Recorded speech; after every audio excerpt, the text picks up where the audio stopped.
Recording छ हैन? छ तर हेरिरहेछ।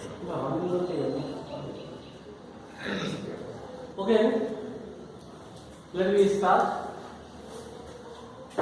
Today our theorem is U and K is a subsequence of UN.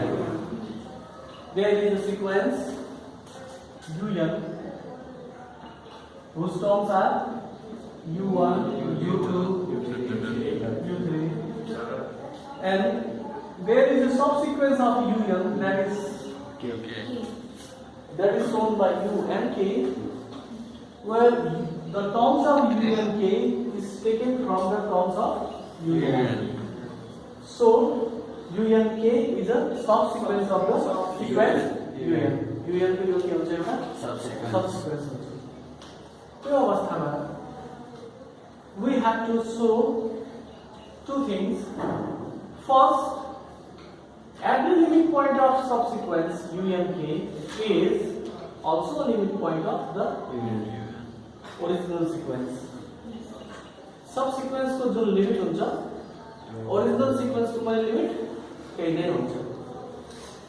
But converse need not be true. Converse ठीक नहुन पनि सक्छ। हुन सक्छ कि मेन सिक्वेन्स त कन्भर्जेन्ट छ तर सब सिक्वेन्स कन्भर्जेन्ट छैन। त्यस्तो टाइपको मैले पोइन्टहरु पिकअप गर्न सक्छु नि। जनरली उस्तै हेर्दाखेरि त आखिर सब सिक्वेन्स भनेको सिक्वेन्सकै पोइन्टहरु लिएको छ। यदि यो इन्फाइनाइटली टु पोइन्टमा कन्भर्ज गर्छ भने सिक्वेन्स पनि कन्भर्ज गर्नै पर्छ। जस्तो यदि अगाडि हिँडेछ भने अरु कुनै ठाउँ जान्छ हुँदैन।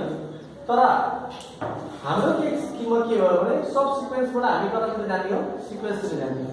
सिक्वेन्स सब सिक्वेन्सको जुन लिमिट छ त्यो लिमिट कस्तो हुन्छ मेन सिक्वेन्सको पनि लिमिट त्यही हुन्छ भनेर चाहिँ हामीले यो चाहिँ हामीले कन्भर्सली यहाँ देखाउनु पर्ने छैन। र अर्को कुरा कन्भर्स नगर्नु यो अर्को कुरा यो देखाइरहेछ। अघि नै मैले भनेकै कुरा आयो यहाँ कन्भर्स यहाँ दिइरहेको छ। Converse need not to be true होइन कि कन्भर्स के हुन्छ ट्रु नै हुन्छ भन्ने कुरा आयो यसमा। यदि मेन सिक्वेन्स एउटा पोइन्टमा के गरिरहेछ कन्भर्जेन्ट भइरहेको छ भने यसको सब सिक्वेन्स पनि त्यो पोइन्टमा के हुन्छ कन्भर्जेन्ट हुन्छ। त माथिको स्टेटमेन्ट र तलको स्टेटमेन्टमा के कुराको फरक छ त? What is the difference? के यो कन्भर्स हो कि होइन?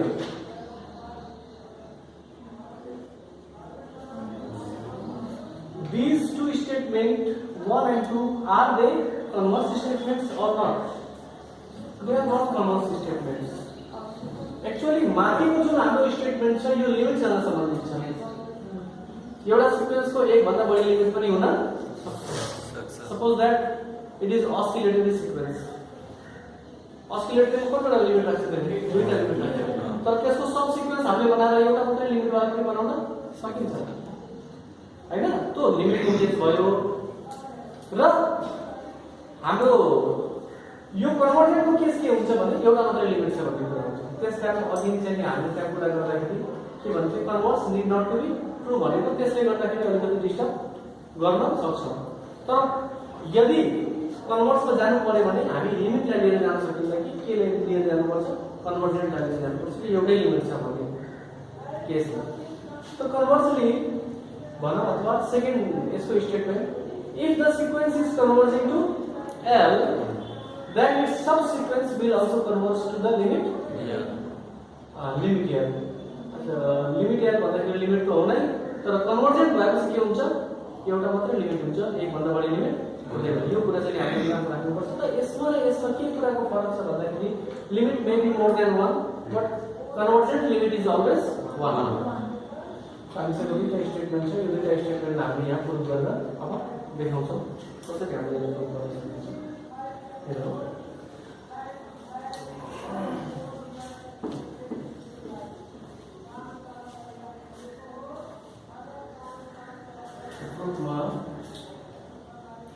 let U and K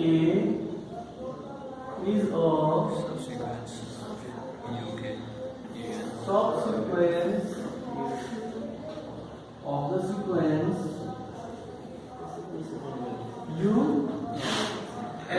एउटा सब सिक्वेन्स हो। अब मैले फर्स्ट पार्टलाई प्रुभ गर्छु।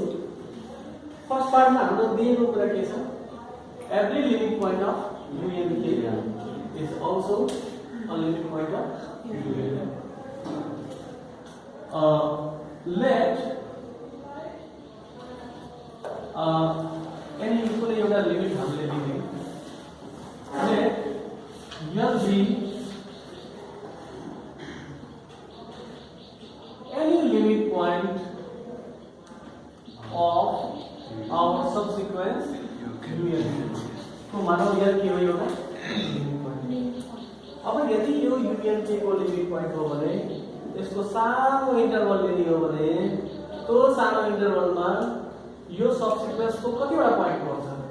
Infinite point. Therefore, for every positive number, the interval L minus epsilon L plus epsilon contains infinitely many points of sequence यो इंटरवल में UNK को कतिवटा पॉइंट राख्छ? How many points does this interval has had of UNK? Infinite point. र UNK को point र UN को पनि पॉइंट हो। अझै केही पनि यसको मतलब त्यो इन्फाइनाइट वटा पॉइंट त UN को पनि पॉइंट भन्न मिल्दैन। Since terms of UNK are also the terms of UN, so L minus epsilon and L plus epsilon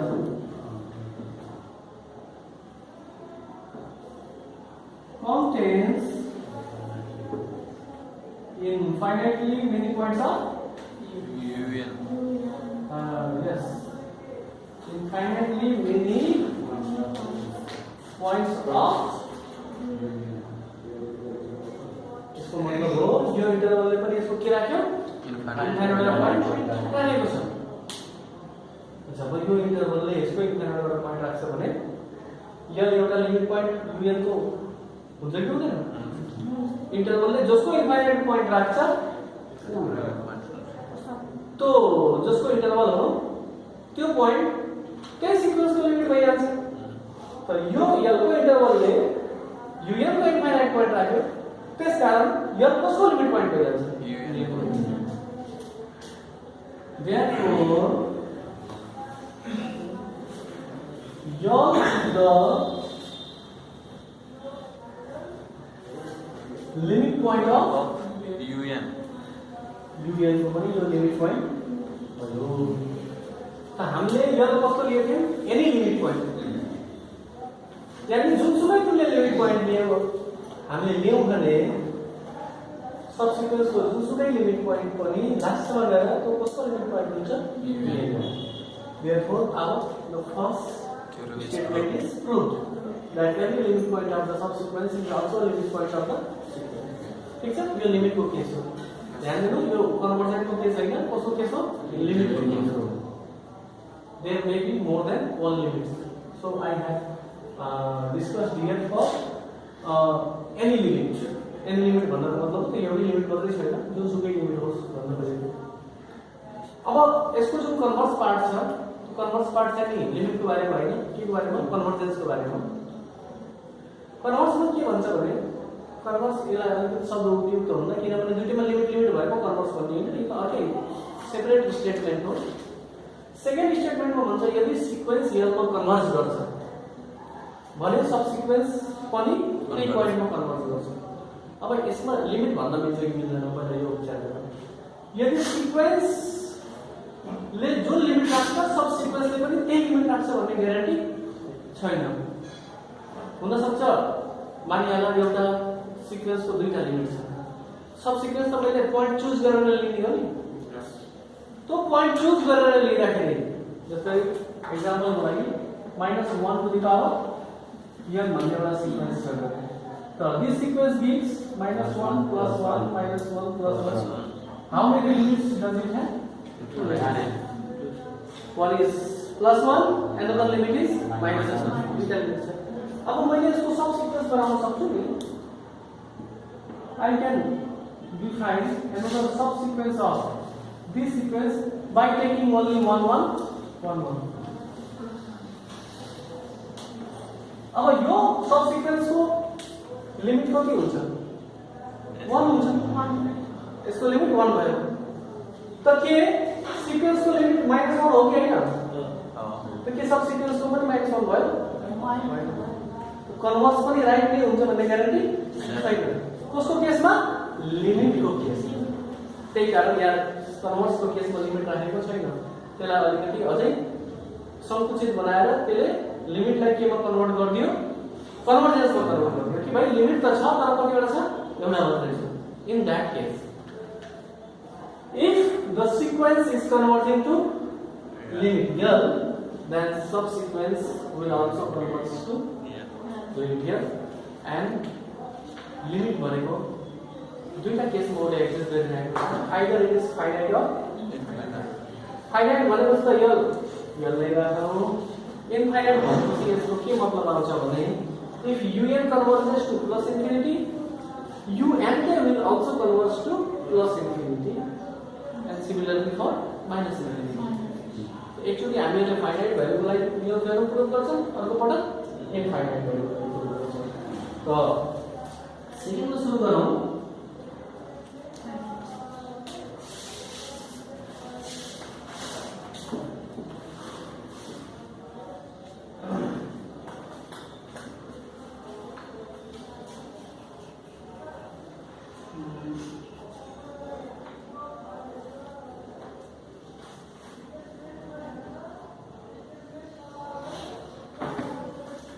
for the second part can have put the other essay बनाओ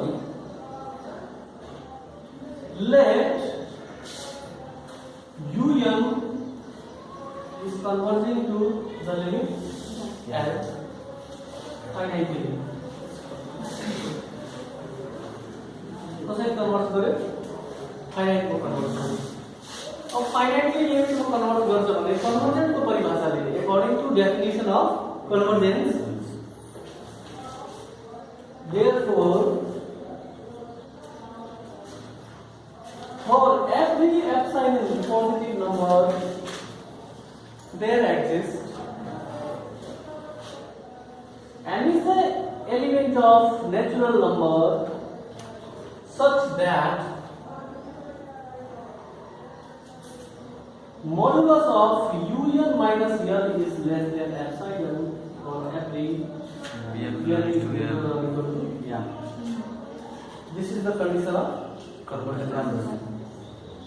अब विचार गर्नु m भन्दा ठुलो गरे m भन्दा ठुलो भनेको n हरू जति पनि छन् n कतिवटा हुन्छ थुप्रै हुन्छ if in the case m is 100 then it is 101 102 103 यसै तरिकाले जान्छ यिनीहरू मध्ये नै सब सिक्वेन्स को टर्महरु पनि छ मानियाला यो भनेको u103 यसरी गरेर सब सिक्वेन्स को टर्म पनि यही भेटिन्छ u 103 वटा 150 औं टर्म 250 औं टर्म भनेर we can find a term of subsequence in this row यो रोमा हामीहरुले सबसिक्वेन्स को पॉइन्ट पनि भेटाउन सक्छौं त्यो एउटा पोइन्टलाई मैले त्यहाँबाट झुकेर त्यसलाई मैले फिक्स गर्छु भन्छु let us take u and यसको कुनै एउटा point लिदिनु u and k which is any let us take m k which is greater than m लिने हो भने then we have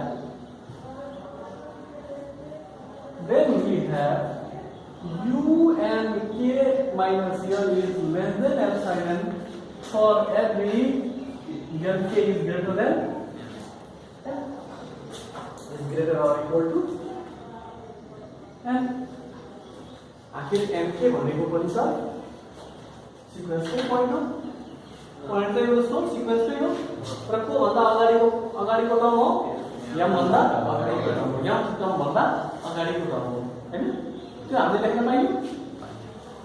अब यो लेख्ने बित्तिकै तुरुन्तै यो त कन्भर्जनको केस कसको लागि आयो, सबसिक्वेन्स आयो।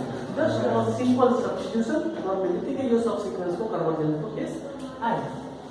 This will imply us that u and k is convergent to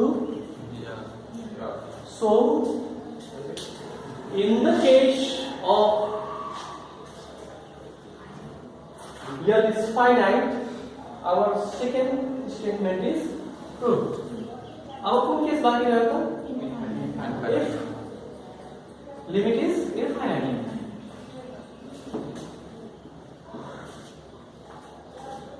Let me see. And if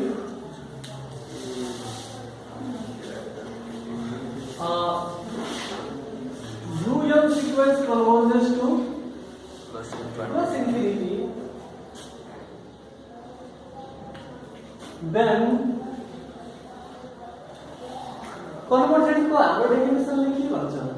convergent को डेफिनेसनले हाम्रो भन्छ जुनसुकै तिमीले एउटा रियल नम्बर ठुलो भन्दा ठुलो लियो, जतिसुकै ठुलो रियल नम्बर लिए भने पनि सिक्वेन्सको टर्मले त्यो नम्बरलाई पनि नागेर अगाडि ग्रेटर भएर जान्छ हैन।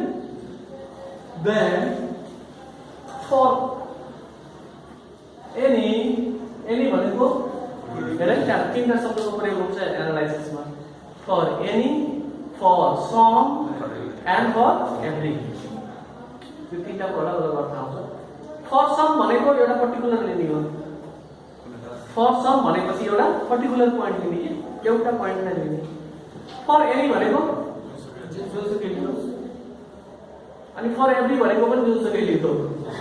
For every भनेको चाहे जुन लिएर, अनि for any भनेको पनि जुनसुकै, लगभग दुईटैको कन्सेप्ट के छ, सेम छ। For any और फर एभ्री, तर फर सम भनेको अलिकति फरक हुन्छ, त्यो भनेको कुनै एउटा पर्टिकुलर पोइन्ट हो।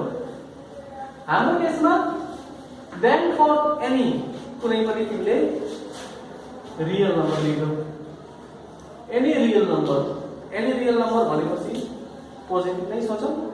पोजिटिभ ठुलो भन्दा ठुलो 1 करोड 1 लाख 1 अरब 1 खरब कति हुन्छ? कुनै पनि नम्बर लियो भने there exists a natural number such that k is less than or equal to un for every n is greater or equal to यानी m भन्दा अगाडिको टर्म गर्ने हो भने उसले k लाई जहिले पनि नागेर अगाडि गइहाल्छ। र भने यो के हुन्छ, मोनोटोनिकली इन्क्रिजिङ हुन्छ। र मोनोटोनिकली इन्क्रिजिङ भइरहेको छ, अथवा अर्को भाषामा भन्दाखेरि यो डेफिनेसनले के गर्यो, डेफिनेसनले के भन्छ, कुनै पनि नम्बर नाग्न सक्यो भने त्यो कहाँ जान्छ, इन्क्रिजिङ गर्छ। हामीले भन्छ 1 बिलियन पनि नाग्दिन्छ, हामीले भन्छ 1000 1 मिलियन भने पनि त्यसलाई पनि नागेर जान्छ भने त्यो कतातिर गइरहेछ, according to definition of our definition of divergence हैन, डाइभर्जेन्स को डेफिनेसन बताइरहेको।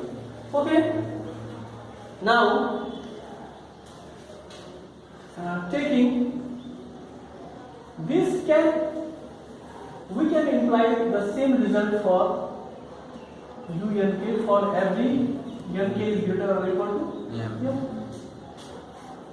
आखिर सीक्वेन्स का टर्महरु सबसिक्वेन्स का पनि सबसिक्वेन्स का टर्महरु सिक्वेन्स को पनि टर्म हो, त्यसकारण n को ठाउँमा हामीले के लिन पाइन्छ, n के लिन पाइन्छ।